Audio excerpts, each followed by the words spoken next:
and Michael Nielsen fetching immediately, which is a sign of a 1-drop. So now we're going to find out what variety of, in the next turn or two, what variety he is. Goblin Guide doesn't help us. It just is a great opening for him. So the real question is... It's so brutal beating a Goblin Guide in the first turn.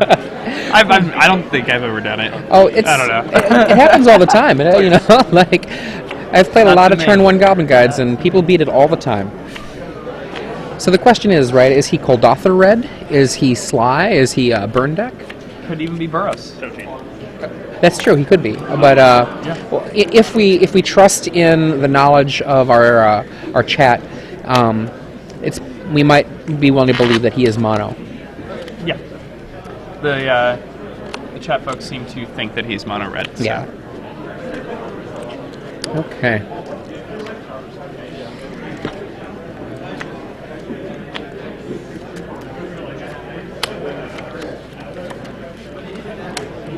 There it is. Yeah. The battlement's like really good for this spot. Yep. And like Conley gets to control, right? Like, oh, maybe he is Boros. He is Boros. There we go.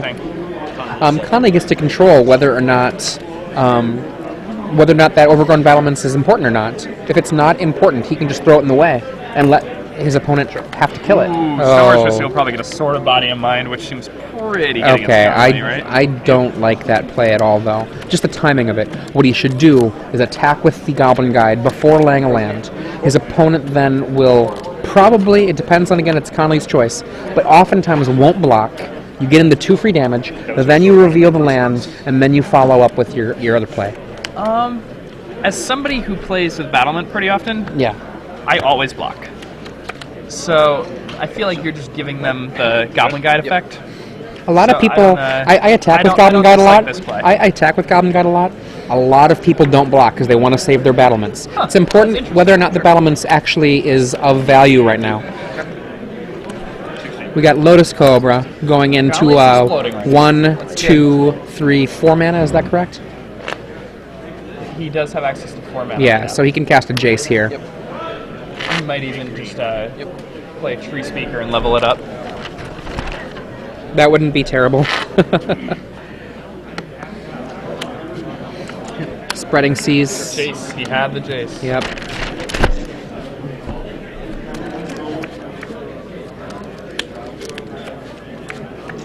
Things look really ill for Michael right now. I don't know about that. I think it might be a lot closer than we think it is.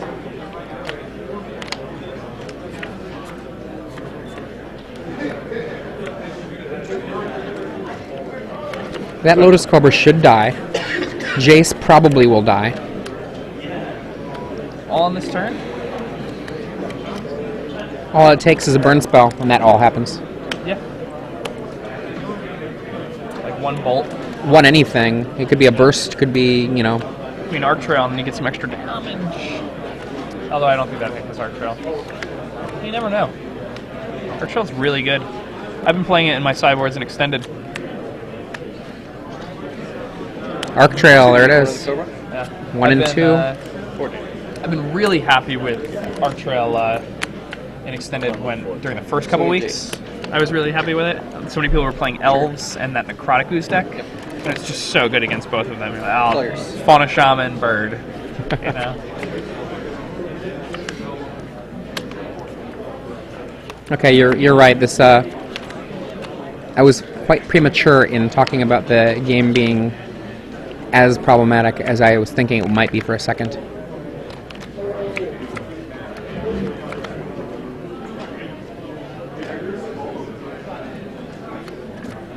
It's probably might just play another Jace here. Seems reasonable. What land did he play? He played a Halimar Depths. I was just looking at the 3 cards right now with the Halimar Depths, or did he complete that process? Yep. Go. We've got a leveled Tree Speaker. And now Michael Nielsen, if he draws a land, can put a Sword of Body and Mind on his Goblin Guide. That guy beats pretty hard. For those of you wondering, Sword of Body and Mind costs 3 to cast and 2 to equip, but the Stoneforge Mystic's activated ability would allow him to put it into play for 2 mana, allowing him to be attacking me next turn early. 2 in hand? Yep.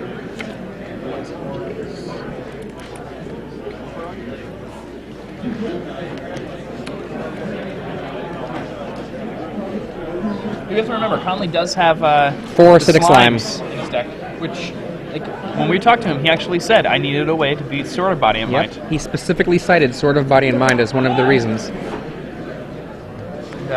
If I remember correctly, David Williams, during his deck tech at Worlds for this, like, a very similar version of this deck here, David Williams stated that he was having trouble beating Sword of Body and Mind, and Conley instructed him to put the acidic slimes on the sideboard. This deck was originally conceived by Michael Flores, writer for MagicGathering.com. All the writers on that website are absolutely brilliant, by the way. Yeah, I can't think of one that's any. I'd like to point that out.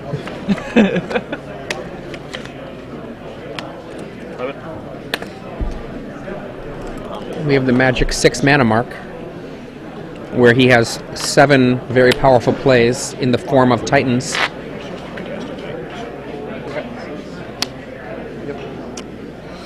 Oof. I'm going to get some Colony Gardens here, protect the fort. I mean, they don't protect the fort that well when Sword of Body and Mind is... Yep. The sword is going to be making at least 4 more damage hitting.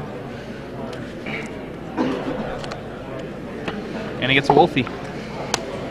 It's a Michael Posque token.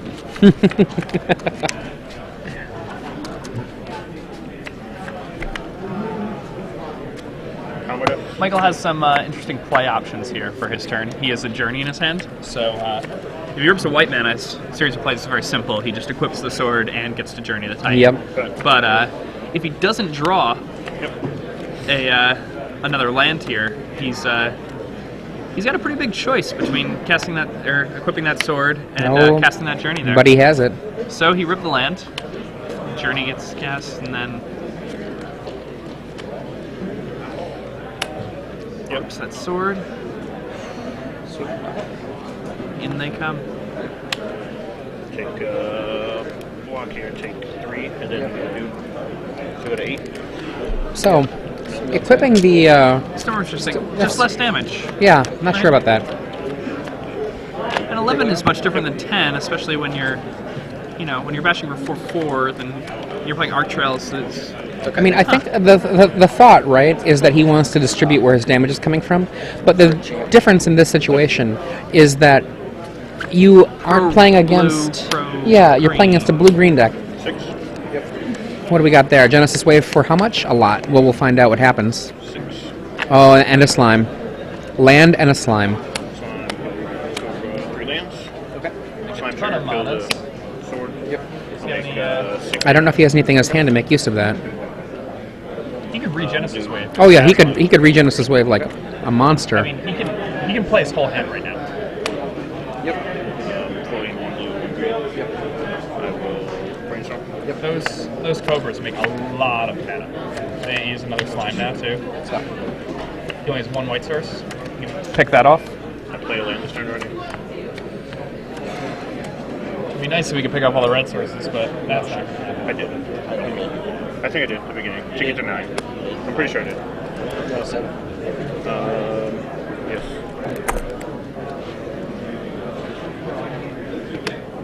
I'll make green, so 3 green and a blue. See what happens here. Conley's in a precarious place here. 8 Yeah. life is not a very safe place when you're playing against a red deck. Well, because it's red-white, the amount of burn that this deck is likely to have is much less. At most, it will probably be like 3 burst, 4 bolt, 4 arc trail. I'd be willing to bet it's less than that, though. Oh, it's got to be less than that, but I mean, still. God, look at this. Getting fun. Green. We'll do, 2 points. Now, if there's another Sword of Body and Mind in the deck and in hand, that would actually be a pretty devastating moment. Be able to get his opponent down to 3.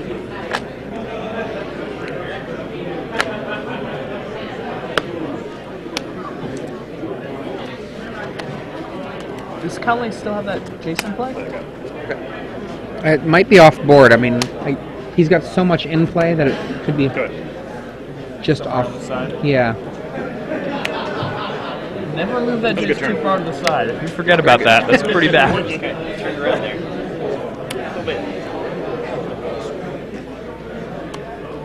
I mean, that's how wave works in this deck.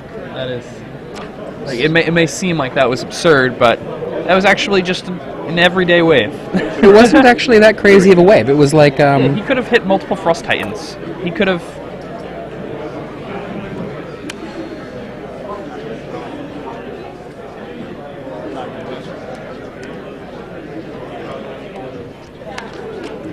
How nice would it be to wave into an Eternal Witness?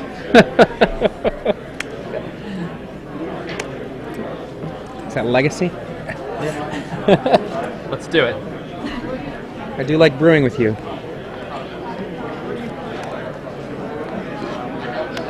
Sure. You're at 7. Yep. Go ahead. Two-headed giant players, your pairings are posted. Two-headed giant players, your pairings are posted on the events screen over here by the events registration table. Now remember, his opponent could be Michael Nielsen's opponent, Conley, could be at 6 life right now, which we'll see if that ends up being relevant.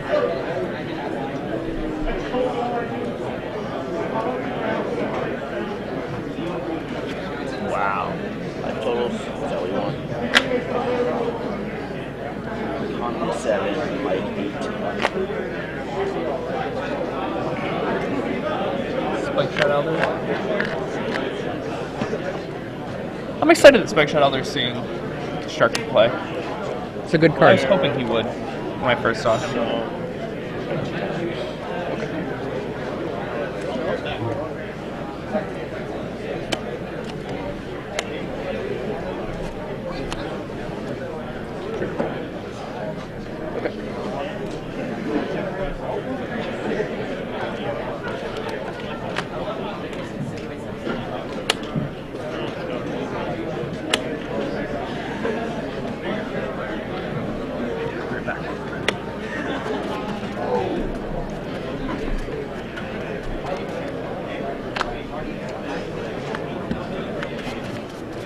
Okay.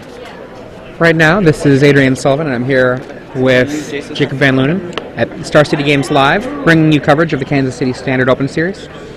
And we're watching the 5th round matchup here between Conley Woods playing blue-green Genesis Wave and Michael Nielsen playing a Boros deck. We've already gotten to that point in the match where the Wave deck has shifted towards aggression. Brought down pretty low, though, by the initial wave that Michael Nielsen brought. And he's still in the game. It's just not looking very good for him. I mean, all it would really take is a burn spell, like, say, 2 lightning bolts, and that would get him there.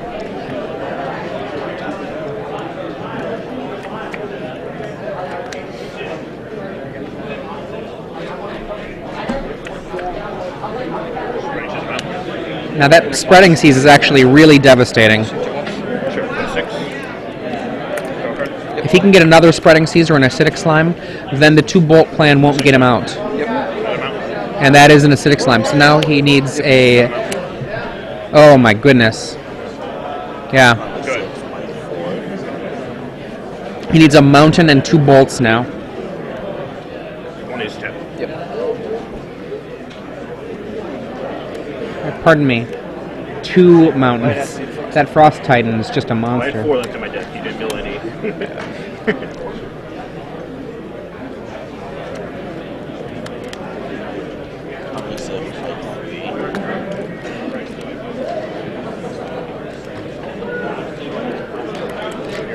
Okay, so looking at 3 each.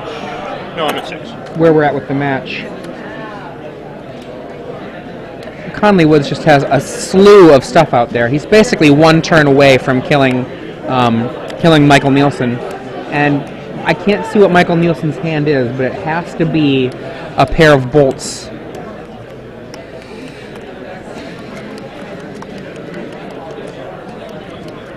suppose. Yeah, and not enough to get there.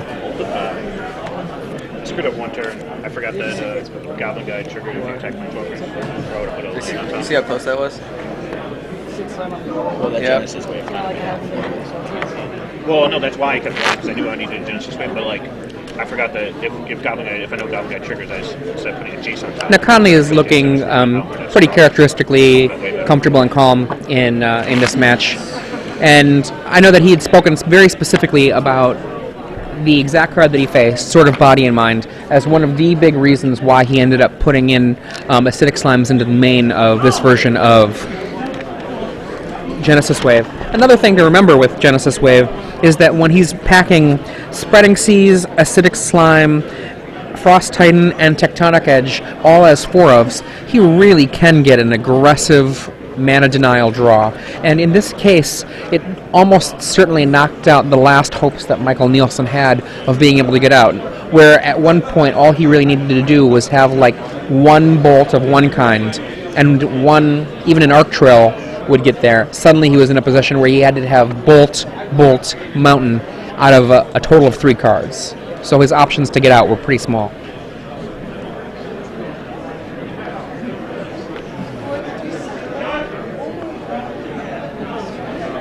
Do we know how many Baloths Conley had on his board? Do you remember? No idea.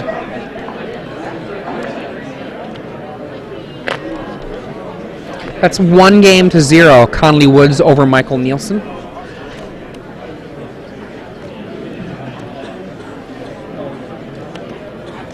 Michael Nielsen is, of course, in this feature match because he is famous as the son of Leslie Nielsen, famous actor.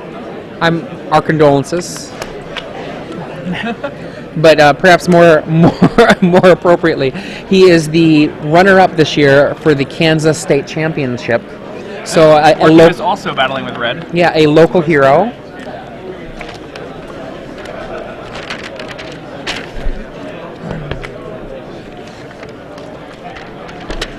Now, if I'm Michael and I'm playing a Boros deck, I like that choice for this tournament. it's interesting. Like, in this matchup, he has marks, which he should probably bring in, but he also wants to make sure that he keeps his game aggressive enough for those marks to be a threat for a kill. So, I'm guessing if he has the Squadron Hawk package, it's probable that that package might come out, just being too slow. He might not be running a Squadron Hawk package, but most of the Boros decks I've been seeing lately are Squadron Hawk decks. I like Squadron Hawks. Yeah. I think the threat of having Squadron Hawk when you're Stoneforge Mystique for adventuring gear is just very strong. You basically have like an endless stream of plated GPs. Yeah. And with flying. I think in this matchup, it's just not particularly exciting. It's just too slow of a clock. Spending a lot of effort to get a couple of guys in the air. Yeah. He might have. When you're fighting Grave Titans, though. What do you think of the possibility of Basilisk Collar as a potential Elder card to put on your Spike Shot Elder? I mean, that seems like it could be like a very reasonable like choice. At this point, though, you're. So I did all my rolling. I can't see Conley keeping in the Cobras. Mm-hmm. I also am not sure about the Tree Speakers. I don't know how much he really decided in its place, and he has to stay somewhat aggressive. Right. Because I mean, as an aggressive card, Spike Shot Elder is not great. Yeah. So I mean, Elder is another card that could go. And if Elder goes, then something like a Collar also seems like it's not likely to be brought in. Yeah. Even though Elder Collar is a great answer to the big giants. It is. And the thing about Conley's deck, though, is when Conley's deck does what it wants to do, it's not just one big giant thing. But Michael's deck has what you want to prevent Conley's deck from doing what it wants to do. I think we both walk in through. I have 0 teams. Probably. He has 1 drop. Yeah, like I think what you want your deck to be like is you want your deck to be as aggressive as possible. So anything that makes you take your time up, like Spike Shot Elder, like the Squadron Hawks, unless they're putting on a really relevant clock, I would be surprised if he still has those cards, if he has that much to bring in even. He might not have very much to bring in. It looks like he's also mulliganing his first hand. See that hand? Yeah. I'm really hoping Conley does well here. It'd be interesting to see him if he picks up a lot of points here. Then I could see Conley chasing the Star City Games tournaments quite a bit. I mean, it's just starting It'd be exciting essentially to see, just right now. This is the beginning of a new race. Yeah, and I'd love to see a player like him going to all the Oh events. my God! And I think that one of those things, once you have a player like Conley coming into a lot of the events, one of the other things that comes out of it is, I think there's an incentive, because of the way that Magic is such a social game. If you know that your friends are going to be showing up, you can show up, and then so from there you can have other players that are some of the big names showing up at these. We already have quite a few people that are here that are really surprisingly big names. I think, you know, when we're talking about, you know, Jerry Thompson, or if we're talking about, like, I'll say Michael Jacob as some of the bigger names. I wouldn't have expected Michael Jacob to be here at this event, but he came down, I believe, from Michigan for it. Pretty long drive. It's got to be like 8 hours. Yeah, he milled like 2 more We're told that he sprouted wings and flew, but either way, What's an airplane? Are we talking about like the future? What year is this? That's right. Sure. what he's hoping for here is a Goblin Guide opening, and there it is. Now remember, this was a Goblin Guide opening last game. Conley was on the play last game, and actually, play is much different than Conley. yeah, I mean, I think he actually probably would have won the game if he hadn't been, if Michael had been on the play. I think his draw would have been aggressive enough to win that. Almost certainly. Oh, double Goblin Guide. That is devastating.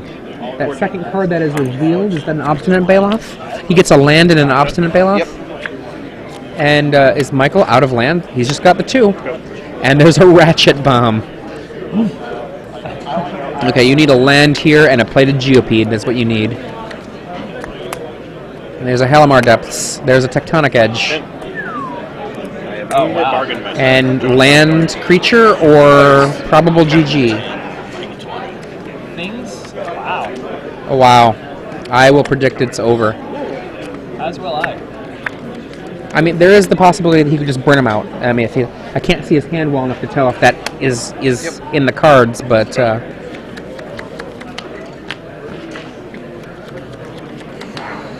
It seems unlikely. He has to have a lot of bolts in his hand to burn him out from this spot. Go ahead.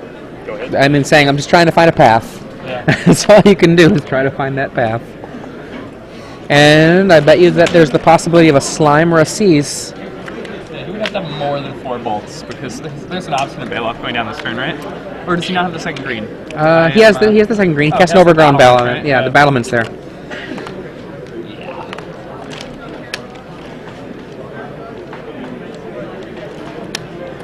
Jason Stead. I'm fine with that play at this life. So am I. Oh, yeah. Burying most likely a land. Go ahead. Yeah, I would be unsurprised if Michael's deck only has 22 or 23 land. Go ahead. It's not unreasonable. There was a time when an aggressive deck like Michael's would probably have anywhere from 19 to 21 lands, and things have changed. The game has definitely progressed in a way. Yep. But lands also do things now. Lands are spells these days, so This is true. Oh, Doctor. Okay. Yeah, that's it. Conley takes down a My hand at very the end of difficult that game matchup. was the first game I had an Arc Trail and a Goblin Guide. Yeah. So I think I might have been able to kill you if you didn't get the slime and cross-eye. Conley Woods, king of the wild frontier.